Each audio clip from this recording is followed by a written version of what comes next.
नमस्कार, अपना बिहार देख रहे हैं आप और मैं आपके साथ रंजना रावत। जातीय जनगणना पर सीएम नीतीश कुमार ने कई महत्वपूर्ण बातें कही हैं। सीएम ने कहा कि जातीय जनगणना में बिहार मिसाल बनने वाला है और उन्होंने यूपीए सरकार की तरफ से कराई गई सामाजिक आर्थिक गणना पर भी सवाल उठाए। सीएम नीतीश ने कहा कि जो जनगणना कराई गई उसका ना तो कोई प्रारूप सामने आया और कई तरह की उसमें खामियां भी रही। सीएम ने कहा कि बिहार सरकार जिस तरीके से गणना कराने जा रही है उसमें सारा डेटा उपलब्ध रहेगा। बिहार के लोग चाहे बिहार में हो या बिहार के बाहर, सभी की गिनती की जाएगी और अभी ब्लूप्रिंट तैयार करने की करीब 1 महीने का वक्त लगेगा।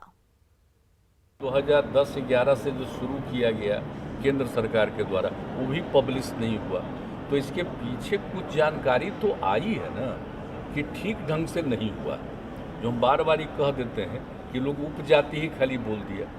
अरे भाई, तो उपजाति और नहीं उप जान रहा जाति, अगर बगल वाले को मालूम है तो फिर उसका भी कंसेंट लेके कर देना, तो उसी से तो ठीक से पता चलेगा ना। तो इसीलिए यहाँ पर जितना बढ़िया ढंग से किया जाएगा और उसके बारे में काफ़ी चीज़ों को देख करके कि सब के बारे में ठीक ढंग से हो जाए, ये किया जा रहा है, बेहतर ढंग से हो जाएगा। और हम समझते हैं कि बिहार में अगर जो हम लोग जितना सोच रहे हैं और हमारे अधिकारी और सब लोग जो काम करेंगे और सभी पार्टी के लोग इन सब चीज़ों पर ध्यान रखेंगे, तो इसके बाद आप देख लीजिएगा कि यहाँ का इतना अच्छा होगा। हमको तो इच्छा यही है भाई कि खूब अच्छे ढंग से हो जाएगा, तब बाकी लोग भी महसूस करेंगे कि भाई देखो इसको करना है। हम लोग सीमित को तो कर नहीं रहे हैं, सब का कर रहे हैं। इसीलिए ये सब बात अच्छा होगा। देखिएगा, लगे हुए अभी 1-2 राउंड मीटिंग कर चुके हैं, फिर और करेंगे। मैंने अधिकारियों वाला भी कि तेज़ी से काम करें, वो लोग भी खोज रहे हैं एक तरह के अधिकारी, और इसके लिए जो ठीक ढंग से पीछे के जो जनगणना का काम में लगे रहे हैं, तो जिस तरह से जो उनका अनुभव है वैसे सब लोगों को इंगेज किया जाएगा। और बिहार विधान परिषद की 3 सीटों पर आरजेडी ने प्रत्याशियों के नामांकन किया और आरजेडी के नॉमिनेशन में लालू प्रसाद भी मौजूद रहे। नेता प्रतिपक्ष तेजस्वी यादव अपने पिता को लेकर विधानसभा पहुंचे, जहां नामांकन की प्रक्रिया हुई। आरजेडी के तीनों प्रत्याशियों ने नामांकन के बाद विक्ट्री साइन दिखाकर जीत का दावा भी किया और लालू प्रसाद भी काफी उत्साहित नजर आए।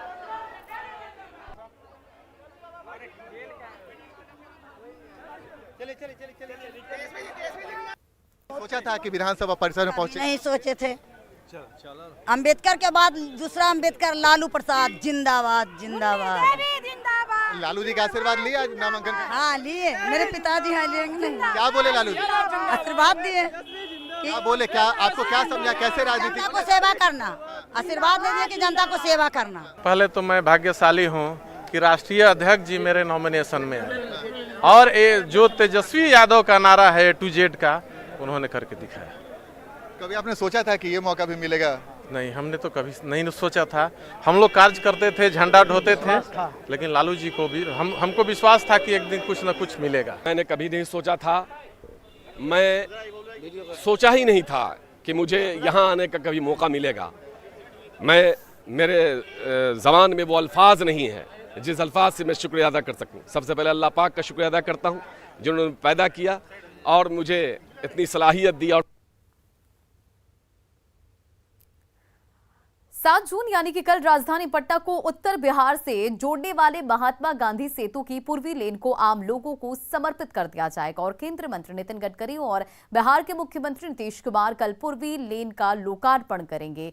पूर्वी लेन पर गाड़ियों का आना जाना शुरू होने से गांधी सेतु पर जाम की समस्या से लोगों को निजात मिल सकेगी और पूर्वी लेन के चालू होने के बाद लोगों को क्या फायदा होगा, इसका जायजा लिया न्यूज 18 संवाददाता संजय कुमार ने।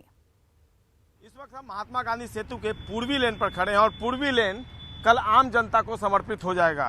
केंद्रीय मंत्री नितिन गडकरी और बिहार के मुख्यमंत्री नीतीश कुमार इसे कल आम लोगों को समर्पित कर देंगे और इसके बाद जाम की समस्या से मुक्ति मिल जाएगी।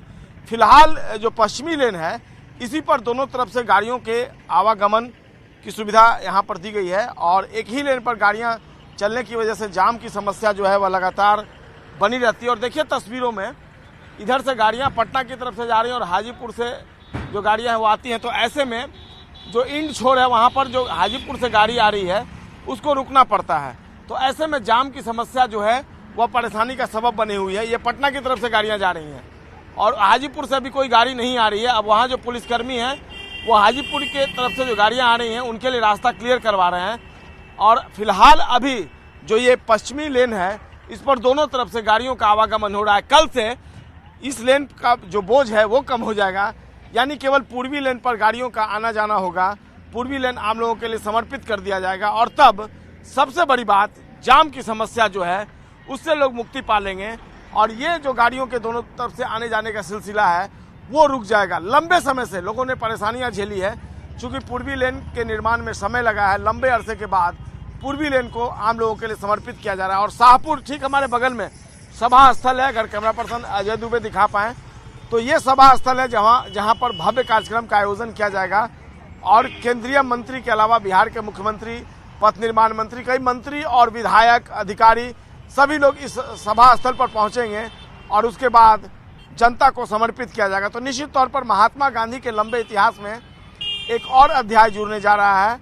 और इस बार जो पुल का स्ट्रक्चर खड़ा किया गया है, आप जो ये पुल इस बार देख रहे हैं गांधी सेतु का, पूरा स्टील का स्ट्रक्चर दिया गया है। स्टील के मदद से इसको बनाया गया है और कोशिश यह की गई है कि 100 वर्षों तक यह जो पुल है वह लोगों को अपनी सुविधा देगा।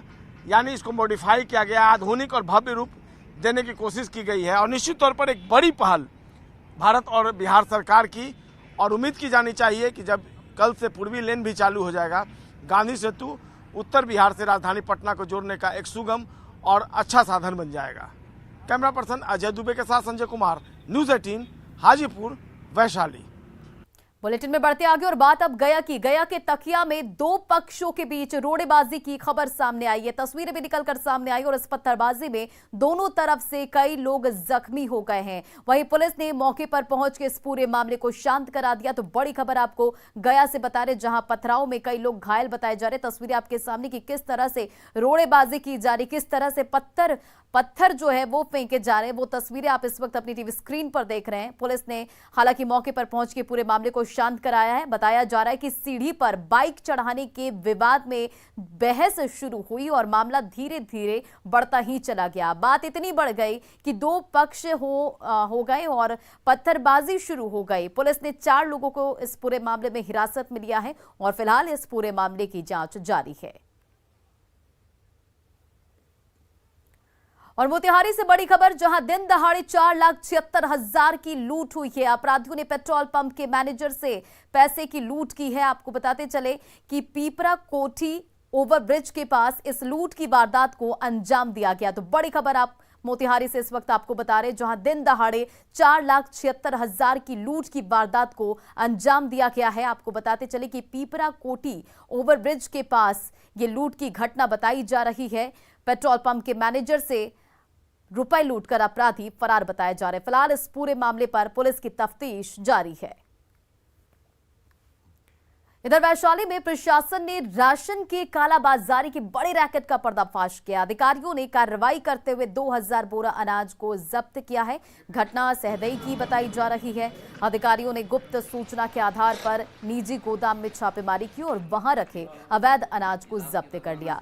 गोदाम बबलू शाह का बताया जा रहा है कि जो कि पूर्व में पीडीएस राशन की कालाबाजारी के आरोप में जेल जा चुका है। हालांकि गोदाम मालिक मौके से फरार बताए जा रहे हैं और पुलिस आरोपी की गिरफ्तारी के लिए छापेमारी कर रही है। और सिवान से बड़ी खबर, जहां एसबीआई के सीएसपी से दिन दहाड़े लूट की घटना सामने आई है। अपराधियों ने 3 लाख रुपए लूटे हैं। नकाबपोश अपराधियों ने इस लूट की वारदात को अंजाम दिया है। सीसीटीवी का डीवीआर भी लुटेरे जो हैं वो ले गए हैं और दहशत फैलाने के लिए फायरिंग भी की गई है। तो मोतिहारी से ये बड़ी खबर, सिवान से ये बड़ी खबर, जहां एसबीआई के सीएसपी से दिन दहाड़े लूट की घटना को अंजाम दिया गया। 3 लाख रुपए अपराधी लूट कर फरार बताए जा रहे। नकाबपोश अपराधियों ने इस पूरी वारदात को अंजाम दिया है और सीसीटीवी का डीवीआर भी लुटेरे जो हैं वो अपने साथ ले गए। फिलहाल पुलिस इस पूरे मामले की छानबीन कर रही है।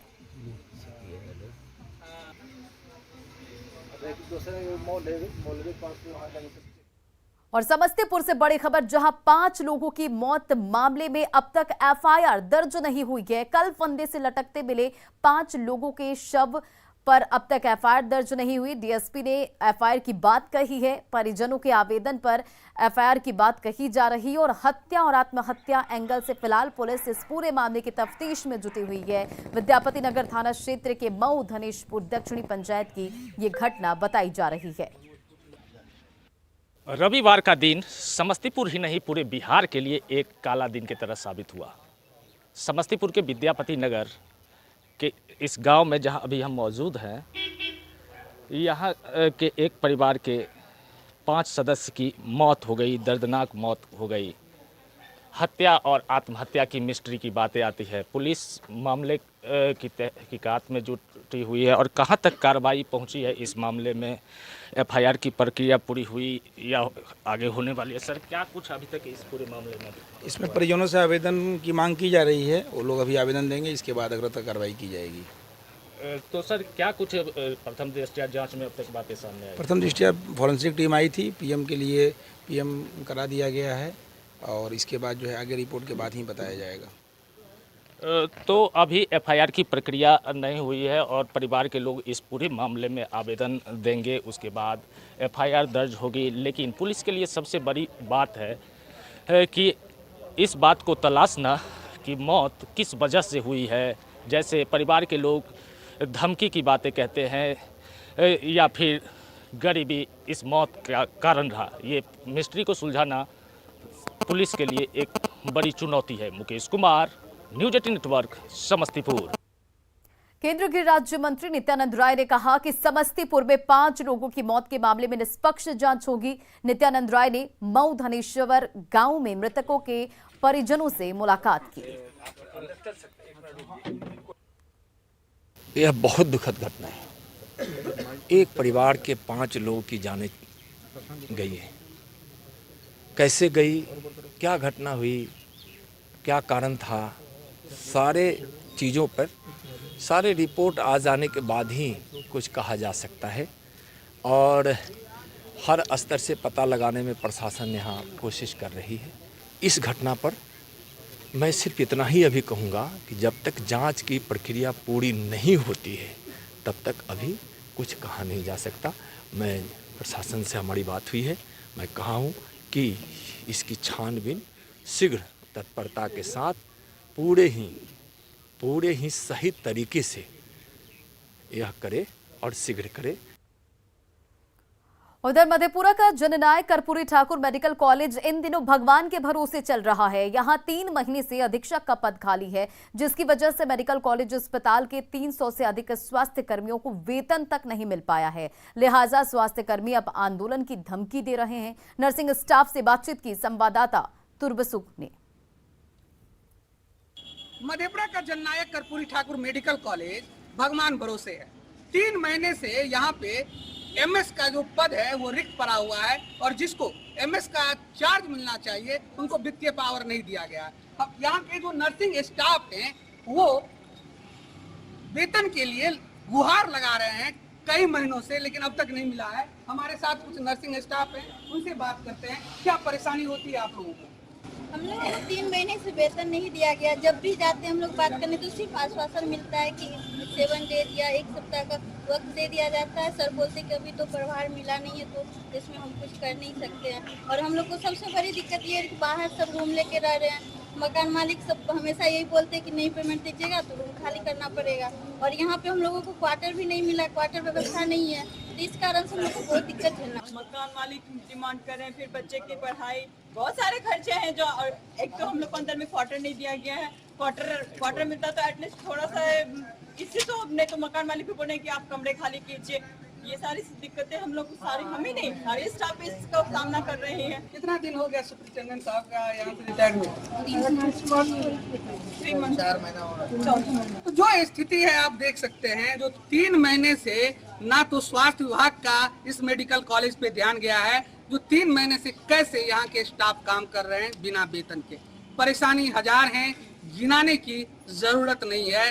ना ही डॉक्टरों को वेतन मिला है, ना ही नर्सिंग स्टाफ को मिला है और ना ही यहाँ पे आउटसोर्सिंग पे काम करने वाले लोगों को। मध्यप्रदेश न्यूज 18 के लिए तुर्बसु की रिपोर्ट।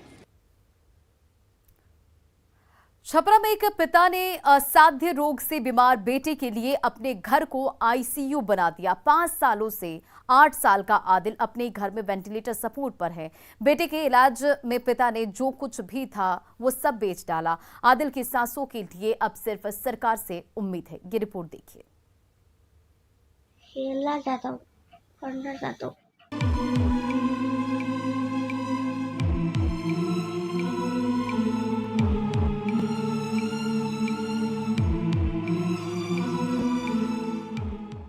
ये है 8 साल का आदिल।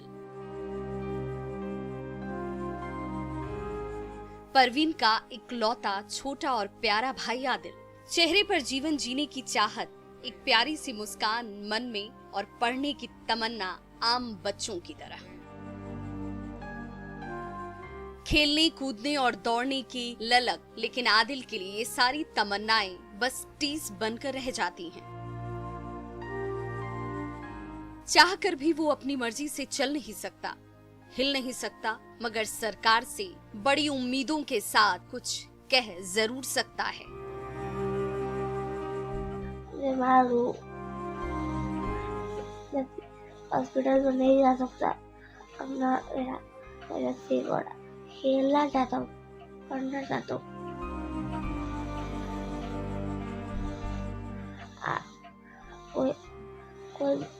कोई मदद नहीं करता, सरकार भी दे। आदिल ठीक होना चाहता है, आदिल पढ़ना चाहता है, आदिल दौड़ना चाहता है, लेकिन बीमारी है कि उसकी हिम्मत को चुनौती दे रही है। 5 साल से आदिल जीबीएस सिंड्रोम नामक असाध्य रोग से पीड़ित है। पिता ने बेटे को स्वस्थ सांसें देने के लिए पटना से लेकर दिल्ली तक खूब दौड़ लगाई। इलाज के लिए परिवार ने घर, जमीन और जेवरात सब कुछ लगा दिया। लाल के इलाज में सब कुछ स्वाहा हो गया। आर्थिक हालात जर्जर हो गए, इसलिए अब सरकार से गुहार है। देखिए, सरकार से मांग करने वाली बात है कि अगर सरकार चाहे तो हमारे बच्चे को कहीं भी ले जाके इलाज करा सकती है। इसके लिए हम लोग जाने के लिए तैयार हैं। अगर संभव हो तो हमारे बच्चे को इलाज करवाए, इसे अपने पैरों पे खड़ा करे। मेरा बच्चा ठीक होना भी चाहता है और पढ़ना भी चाहता है और आगे बढ़ना भी चाहता है। तो हम चाहेंगे इस बच्चे की दिल को रखा जाए और हमारे बच्चे को बेहतर से बेहतर अगर इलाज हो तो कराया जाए। अस्पताल का खर्च उठा नहीं सकते और इसीलिए अब घर की 4 दीवारी ही आदिल के लिए अस्पताल का आईसीयू बन गई। बिस्तर पर लेटे लेटे वेंटिलेटर के सहारे जिंदा रहने की जंग लड़नी पड़ रही है। मजबूर माँ बाप सीसीटीवी से 24 घंटे अपने लाडले को निहारते रहते हैं। तो माँ बाप के दर्द का अंदाजा लगाना मुश्किल नहीं। लेकिन तमाम मुश्किलों के बावजूद आदिल अपने पैरों पर खड़ा होना चाहता है, अपने घर आंगन में दौड़ना चाहता है, अपने सपने को जीना चाहता है। लेकिन ये सब कुछ तभी मुमकिन है जब सरकार मदद के हाथ बढ़ाए। न्यूज़ 18 के लिए छपरा से संतोष गुप्ता की रिपोर्ट। और अपना बिहार के इस बुलेटिन में फिलहाल इतना ही। बने रहें आप न्यूज़ 18 बिहार झारखंड के साथ।